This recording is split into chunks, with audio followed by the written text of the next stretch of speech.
Kemudian dia menuju ke sebuah resort, di mana dia melihat Anthony yang sedang menggoda seorang gadis dan dengan mudahnya membawanya memasuki kamar.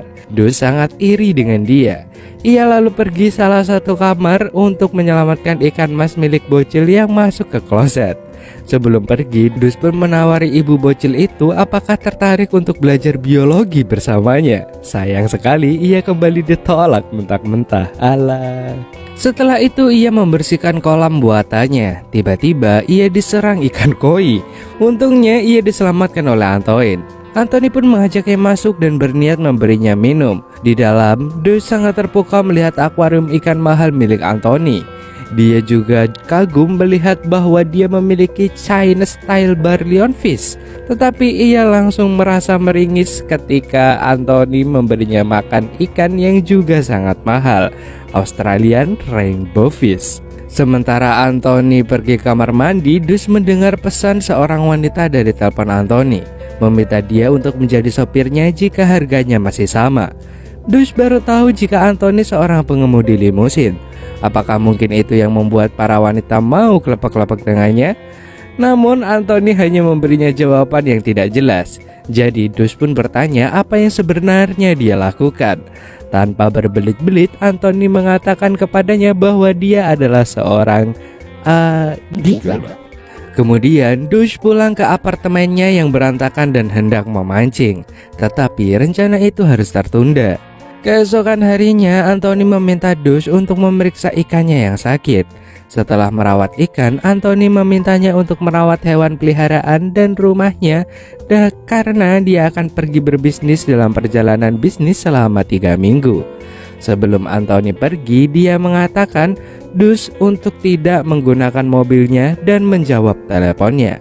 Dus kemudian mengatakan kepadanya bahwa dia mengerti.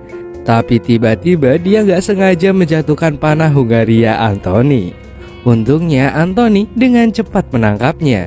Ia pun mengancam Dus dengan itu lalu mengatakan dia akan terluka jika dia mengacaukan apapun di apartemennya. Dus membersihkan tempat Anthony dan mengunjungi Allison untuk memberitahunya tentang pertunjukan barunya. Tetapi gadis itu sama sekali tidak peduli. Di hari yang sama, Dus secara tidak sengaja memutar film untuk bapak-bapak ibu di televisi. Dan di saat bersamaan, seorang pramuka tiba-tiba muncul dan menjual kue kepadanya. Tanpa sengaja gadis itu melihat film itu. Dus terpaksa membeli sebuah kue untuk membuatnya diam. Dia kemudian membuat sandwich keju panggang di pemanggang roti menggunakan roti yang ia beli dan menggantung dirinya di bar Anthony untuk melakukan beberapa sit up terbalik. Sialnya dia melihat bahwa sandwichnya terbakar, jadi dia bergegas untuk turun. Tapi ia gagal dan akhirnya berpegangan pada akuarium. Di saat yang bersamaan, Anthony menelpon dan mengancam akan membunuhnya jika dia tidak membersihkan apartemennya. Sementara itu, api terus menyebar di dapur dan akuariumnya sudah tidak bisa menahan Dus hingga akhirnya jatuh dan pecah. Dia kemudian memadamkan api dan menyimpan ikan di wadah terpisah. Dus pun menelpon Nell dan putus asa mengetahui bahwa dia harus membayar $6.000 untuk memulihkan semuanya. Malam itu, Dus tanpa sengaja menjawab telepon. Seorang wanita bernama Margaret mengira dia adalah gigolo dan memintanya untuk datang ke rumahnya. Tanpa pikir panjang, menggunakan mobil Anthony, Dus pergi ke rumah Margaret dan mengenakan pakaian terbuka saat dia membacakan buku untuknya. Tak lupa Dus memakai balon sebelum berhubungan dengan Margaret. Tapi sialnya tiba-tiba anjingnya Margaret menjadi sangat agresif dan melawannya. Margaret membayar Dus dan memerintahkannya untuk pergi. Tapi sebelum dia pergi, dia bertanya pada wanita itu apakah dia menyukainya. Margaret pun dengan jujur menjawab dan mengatakan bahwa mereka belum melakukan apa-apa. Meski begitu, ia tetap senang dengan $10. Ia menggunakan uang yang diperolehnya itu untuk pergi ke bar untuk bersenang-senang. Namun uang itu langsung habis setelah memesan minuman mahal. Ia pun terpaksa harus mencari seorang wanita yang membutuhkan layanan dengan harapan menjadi lebih banyak uang. Dia kemudian mendekati seorang wanita Perancis yang bernama Claire, yang awalnya menganggapnya menjengkelkan. Tapi akhirnya ia berhasil mengajaknya untuk meninggalkan bar bersamanya. Dus membawa Claire ke tempat Anthony, di mana wanita itu langsung sat. Tapi ketika Dus menyuruhnya untuk membayar $10 terlebih dahulu, sebelum mereka mulai, Claire mengatakan kepadanya bahwa dialah yang harus membayarnya. Dan bukan hanya $10, tapi $500. Keduanya pun langsung berkelahi. Mereka pun berdebat tentang pembayaran mereka. Dan Claire mengancam akan membunuh ikan Anthony jika Dus tidak membayar. Aduh mas. Kemudian dia melihat foto Anthony dan bertanya pada Dus mengapa dia memilikinya. Jadi Dus mengakui bahwa mereka berada di tempat Anthony. Dan tiba-tiba Claire pun takut. Ia meminta Dus untuk tidak memberitahu Anthony tentang sepatunya, lalu ia pergi. Wow, what happened? Setelah mengetahui kekacauan di tempat Anthony, teman Claire, TJ, yang merupakan seorang guru, mengunjungi Dus. Dus meyakinkan bahwa dia berencana untuk memperbaiki semuanya sebelum Anthony kembali. Tetapi TJ menyarankan dia bekerja sebagai guru aja untuk mendapatkan uang lebih cepat. Mempercayai TJ, Dus melakukan makeover sampai dia siap-siap untuk satset. Sebelum TJ meninggalkannya di rumah klien resmi pertamanya, TJ mengingatkannya untuk tidak pernah jatuh cinta. Dus pun memasuki rumah dan di lantai atas dia menemukan seorang wanita super jumbo bernama Bluisa. Dus tidak nyaman, jadi dia berbohong untuk menghindari berhubungan dengannya. Dan sebagai gantinya, keduanya memainkan permainan yang disebut kue dan pie. Keesokan harinya, TJ memberitahu Dus betapa terkesannya dia dengan karenanya menyenangkan Bluisa dan akhirnya bisa dibayar. Namun Dus tidak yakin apakah dia terus bisa menjadi gigolo dan memutuskan untuk berhenti. Tapi TJ mengancam bahwa dia akan memberitahu Anthony apa yang telah dia lakukan pada tempatnya. Dus pun menghentikan TJ, memintanya untuk memberinya waktu untuk berpikir. Tanpa mereka sadari, mereka sedang diawasi oleh detektif Fowler.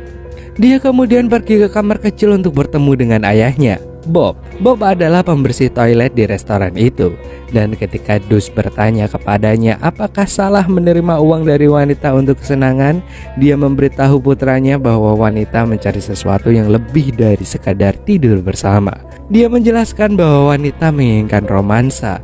Dan yang mengejutkan Dus, Bob menjelaskan bahwa ketika dia bertemu ibu Dus di klub dansa, dia menolak untuk membayarnya untuk tidur bersama. Karena itu mereka pun lalu menikah. Bob menyarankan agar Dus untuk mengambil lebih banyak resiko seperti yang dia lakukan. Dus pergi ke rumah klien berikutnya, Tina, yang merupakan wanita yang sangat tinggi. Keduanya pun berkencan dan saat Tina bercerita pada Dus tentang prosedur kelenjar pituar tertingginya di UCLA Medical Center, beberapa orang di sekitar mereka tidak berhenti menggoda Tina. Mereka kemudian memutuskan untuk kembali ke rumahnya, di mana Tina menggendong Dus seperti bayi dan melemparkannya ke tempat tidur untuk langsung satset. Lagi dan lagi Dus merasa tidak nyaman tidur dengan kliennya. Jadi dia mengusulkan mereka melakukan sesuatu yang lain.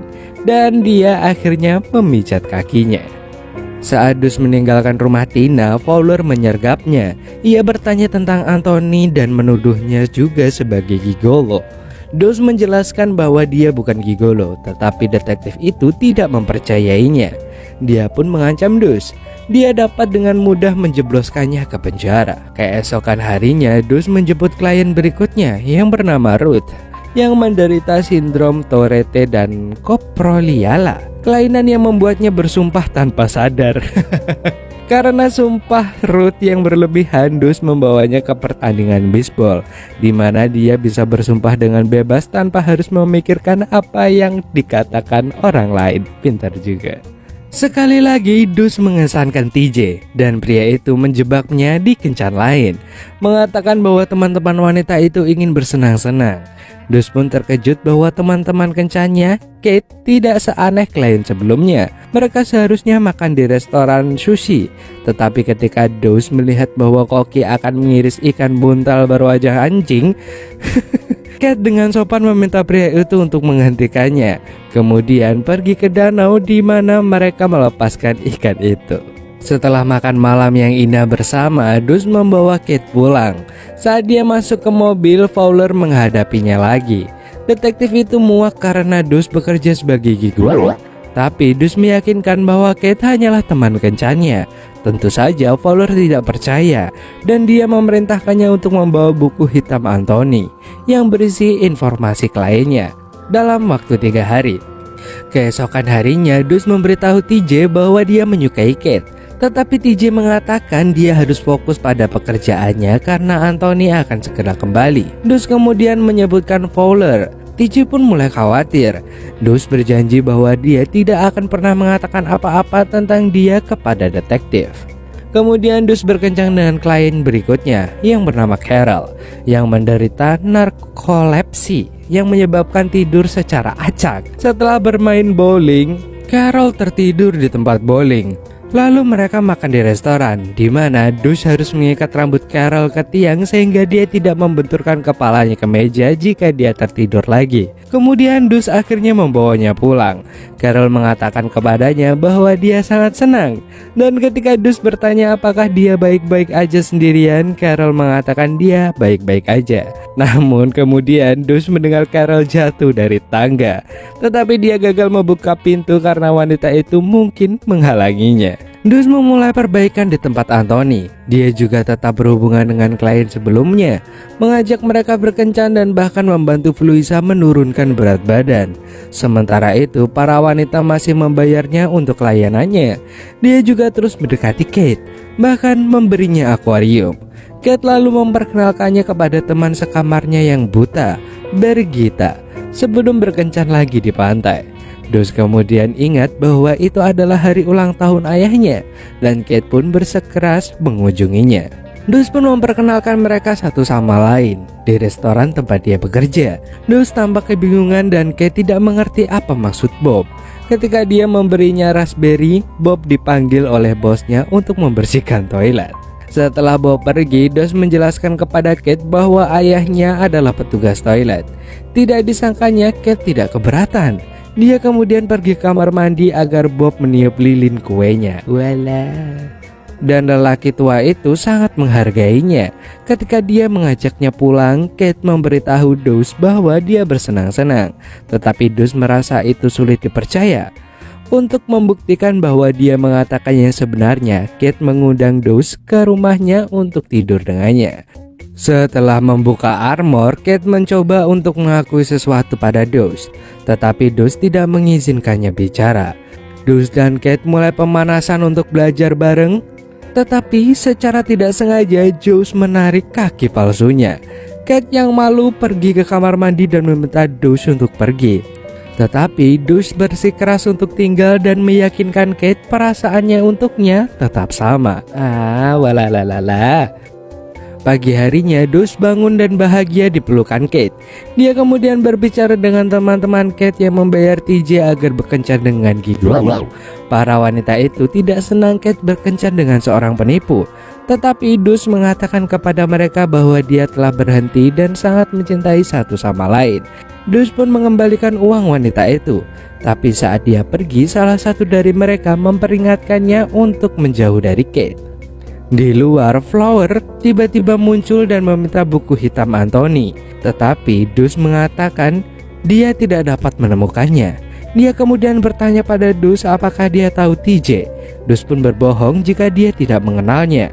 Kemudian Dus memberitahu TJ bahwa dia memutuskan untuk berhenti menjadi ibu dan dia mencari pekerjaan lain untuk membayar apartemen Anthony. Ketika Dus kembali ke tempat Kate, Kate terlihat sangat terpukul setelah mengetahui bahwa selama ini Dus dibayar untuk pergi bersamanya. Dus mencoba menjelaskan tetapi Kate tidak mau mendengarkannya, bahkan menyuruhnya pergi. Dus lalu kembali ke aktivitas lamanya, membersihkan akuarium ikan dan juga membersihkan kloset. Akhirnya Dus tidak tahan lagi. Ia pergi ke ayahnya dan mencurahkan semua isi hatinya sambil menangis. Meskipun telah bekerja keras, Dus masih membutuhkan sekitar $1.500. Dia pun putus asa dan tidak ada pilihan lain selain kembali menjadi gigolo. Kali ini penyewanya adalah wanita cantik bernama Elaine. Elaine langsung mengajak Dus untuk satset-satset, tetapi Dus menolaknya karena dia ingin menjaga perasaan orang yang sedang ia cintai. Elaine pun mengatakan jika suaminya dulu seperti dia. Dus pun mengatakan bahwa semuanya akan baik-baik saja. Saat Dus akan pergi, Elaine menahannya karena dia sudah membayar jasanya. Akhirnya Dus menari untuknya sambil memastikan dia tidak menyentuhnya. Setelah mengenakan pakaian lagi, Dus menemukan dompet Elaine yang berisi KTP dan foto Fowler. Ternyata ia adalah istrinya Fowler. Dus hanya bisa terdiam melihat itu. Sialnya saat pulang bersama Elaine, mereka bertemu Kate di lobi. Kate pun langsung menampar Dus. Ternyata dia kesana hanya untuk mengecek apakah pria yang dicintanya itu benar-benar gigolo atau bukan. Ia kemudian langsung berjalan pergi. Dus pun mencoba mengejarnya, tetapi dia malah menabrak kereta bagasi. Malamnya Dus kembali ke tempat Anthony. Dan tidak disangkanya Kate mengembalikan akuarium yang dulu ia berikan. Keesokan harinya Fowler menemui Dus. Dus langsung berkata bahwa ia tidak tahu Elaine adalah alasan mengapa Fowler mengejar Anthony. Tanpa pikir panjang, Fowler langsung menghajar Dus. Detektif bertekad untuk menempatkan Anthony dan Dus di balik jeruji besi. Tetapi Dus mengatakan kepadanya bahwa itu tidak menyelamatkan pernikahannya. Fowler percaya bahwa Elaine berselingkuh karena kejantanannya yang kecil. Tetapi Dus meyakinkan bahwa bukan itu masalahnya. Dia kemudian menyarankan Fowler agar bisa menghibur Elaine dengan asik agar ia bahagia. Akhirnya Dus mengajari detektif itu untuk menari dan menggoda istrinya. Fowler pun berterima kasih pada Dus karena membantunya menyelamatkan pernikahannya. Tetapi dengan menyesal, dia memberitahu bahwa dia harus tetap menangkap seseorang. Dan yang dipilih adalah TJ. Alih-alih mengkhianati TJ, Dus malah menyerahkan diri. Saat di pengadilan, penuntut meminta hukuman maksimum untuk masing-masing dari 5 tuduhan padanya. Tetapi tiba-tiba klien Dus muncul dan bersaksi untuknya. Mereka mengatakan bahwa mereka tidak pernah tidur dengan Dus. Hakim kemudian bertanya pada Dus apakah dia pernah tidur dengan yang lain. Dus pun mengakui bahwa dia hanya tidur dengan Kate dan dia jatuh cinta padanya. Setelah membuktikan bahwa Kate juga tidak membayar Dus untuk tidur dengannya, hakim menolak kasus Dus dan melepaskannya. Dus kemudian pergi ke tempat kerja Kate. Dia berpura-pura menjadi seorang pasien untuk menemuinya. Dus memohon pada Kate untuk mendengarkannya dan dia meminta maaf karena telah berbohong padanya. Dia hanya takut jika Kate malu punya cowok pembersih akuarium ikan seperti dia. Ia pun menyampaikan bahwa menjadi gigolo hanyalah sebuah kesalahan. Dan akhirnya Dus membaca puisi yang dia tulis untuk Kate untuk membuktikan cintanya padanya. Dan Kate pun akhirnya menerimanya kembali. Kemudian ia dibantu para kliennya Flower dan TJ memperbaiki apartemen akuarium Anthony. Tina bahkan menyamar sebagai pegawai bandara untuk mengulur Anthony. Sementara Dus dan kawan-kawan menaruh kembali semua ikan di akuarium. Namun sialnya, Birgitta menyalakan blender untuk membuat margarita. Padahal di dalamnya masih ada lionfish-nya Anthony. Tanpa pikir panjang, Dus membeli lionfish dari toko Ellison dan berhasil memasukkannya ke dalam akuarium tepat saat Anthony kembali. Dan semua orang pun juga langsung bersembunyi. Anthony menyampaikan kekesalannya bertemu dengan petugas bandara yang tak lain adalah Tina. Ia yang melihat ada minuman di dalam blender pun langsung meminumnya tanpa tahu itu adalah lionfish-nya. Dus pun sangat gugup dan tidak sabar untuk pergi. Tetapi Anthony terus menanyakan tentang apartemennya, terutama tentang ikannya. Ketika Anthony bermain-main mengetuk akuarium, tiba-tiba akuarium itu pecah. Ia pun tersadar jika itu bukan akuariumnya. Ia langsung mengambil kapak dari koleksi senjatanya dan menyerang Dus. Untungnya Kate melemparkan kaki palsunya ke arah Dus sehingga dia bisa membela diri. Dan kini mereka berkelahi dengan seimbang. Anthony lalu melemparkan senjatanya pada Dus dan tidak disangka Dus bisa menghindari. Akhirnya Anthony mencoba menembak Dus menggunakan panahnya, tetapi Fluisa memblokirnya hingga dadanya terpanah. Untungnya panah itu hanya mengenai ayam panggang yang terselip di dada Fluisa. Fowler kemudian menangkap Anthony, sementara Birgitta mendapatkan kembali penglihatannya setelah berhubungan dengan TJ di dalam lemari. Beberapa bulan telah berlalu. Kini Bob lebih kaya karena bekerja sebagai gigolo. Sementara Ruth membuka sekolah untuk anak perempuan. Carol melakukan perjalanan ke Prancis sementara Fluisa menjalani sedot lemak insentif sebelum mengubah namanya menjadi Naomi dan menjadi model sekarang. Sementara itu, Anthony yang dipenjara mulai berhubungan dengan Tina dan TJ mendapatkan stikomnya sendiri. Terakhir, Dawes akhirnya menikahi wanita yang sangat dicintainya, Kate. Dan